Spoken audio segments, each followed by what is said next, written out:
Gentlemen, fighting out of Canberra, the ACT, the former Australian amateur champion. Please welcome Steve Lovett.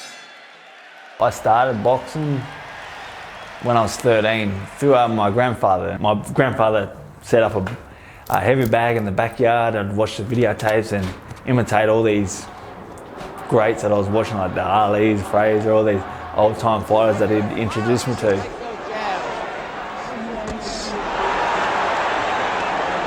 Trying to slug with Joe. The seed had been planted and that's all I wanted to do.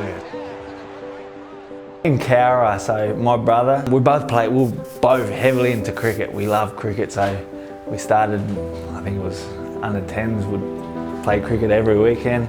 Every Saturday we were playing cricket in summer, and then winter would come along and we'd be playing rugby league. But then once that seed had been planted from my grandfather, I just wanted to box. I got a scholarship at the AIS and won an Australian title, went overseas for 3 months to Italy for a training camp, and being isolated in a different country, and just the main focus was just box, and that was all we did, was box and train, and that was it. I come back and I was in a bad headspace. I think it was being away and putting so much pressure on myself, and I felt like coaches putting pressure on the athletes, and it sort of really affected me. I come back and I wasn't sure if I wanted to box anymore. It was too much for me. The next big selection fights was go to the Commonwealth Games. First fight I had, I'd beat the guy previously before, beat him easy, and this time I lost. I lost in the first open round to represent Australia, and because I lost that, I thought, well, you know, I've always wanted to turn professional, and that's where it all begun. I thought, okay, I'm going to turn professional now, and I'm gonna try to make something of it. I think he's going to get nailed with the right hand from Lovett before long. There it is. Yeah, a beauty from Stevie Lovett. And we sought out the biggest names, the biggest coaches, and one was Freddie Roach, obviously the former coach of Manny Pacquiao. That next meeting was with Ronnie Shields and Danny Arnold. Ronnie's the boxing coach and Danny Arnold was the sports conditioning coach. Ronnie explained, you know, who they got. They got Brian Vera and Peslani Lara, Edwin Rodriguez, some of the biggest names at the time at the gym. And I thought, oh, that sounds good to me. That sounds what I need to do.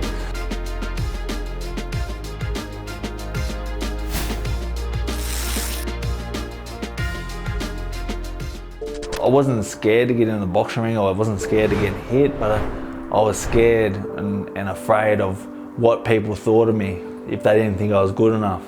My manager once said to me, Steve, you've never said out loud that you wanted to be a world champion. And I had never said to him that I wanted to be a world champion. That's what everyone aspires to, if you're in whatever sport they're playing or whatever they want to do. They aspire to be the top of their field. And I never said to him that I wanted to be a world champion, because I don't think I ever believed that I could. The harder I trained, I thought, oh, I'll be able to convince myself that I can do it. But so I'd train hard, like I lived it, but I just could never fully believe that I could do it. Tough love, Lovett.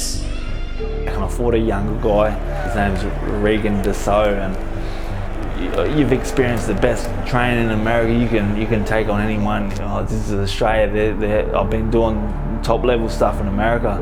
Like, I trained so hard for that extreme now. I was in the best shape. I was training under Daniel Gill at the time, thinking, oh yeah, this is, you know, I'm going to prove everyone, you know, what I can do. And I went into that fight. I remember getting on the scales. The number wouldn't stay on the same number. You know why? Because my legs were shaking. I was so nervous, my legs were shaking. And I got into the first round, I was like, oh, I'm going to lose this fight. That's an odd thing to think of, why you're just about to compete with another fighter. And then Daniel said something to me in the corner. I was so zoned out, I didn't know what was going on. Everything was a blur to me, and next round he stopped me. He knocked me out. Oh, down goes Lovett. Landed a huge right uppercut. I don't think he's getting up. No. I'd wake up and I'd start thinking, and there's no way I was going to go to sleep, and I'm just tired and tense, and that's why. And then I started writing things down, and it sort of eased myself, eased my mind a bit, and relax a little bit, and I'd be able to go back to sleep. And this is why I started the book, because that's what helped me back in the day when difficult things were happening. And when I started the book was, again, difficult. It was another difficult time where I had a fight drop out, and I thought sponsorship dropped, and I thought I need to, and that's why I started, because that was what I'd known from writing stuff down to help me. It's somewhat of a closure and a therapy for myself to relax my mind and feel better about myself. You feel like you've achieved that through the book? Yes. I do feel like I have achieved that through the book. I feel like